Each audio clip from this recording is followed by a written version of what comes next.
Replacing a fan module. Note: it is not necessary to power off the server to remove a fan module.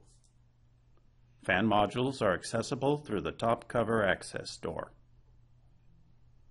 To open the top access door, pull the release latches toward the front of the server and lift the door.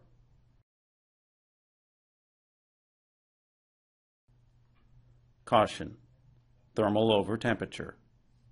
Opening the top access door disrupts server cooling.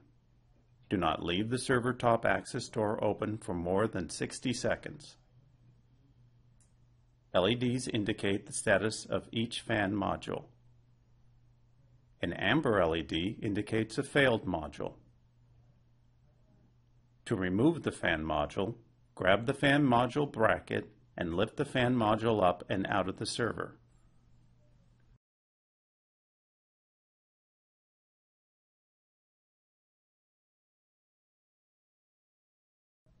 To install a fan module, align the connector on the module with the connector in the server and insert the module into the vacant slot.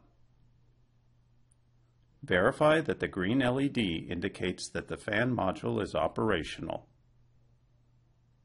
Prepare the server for operation.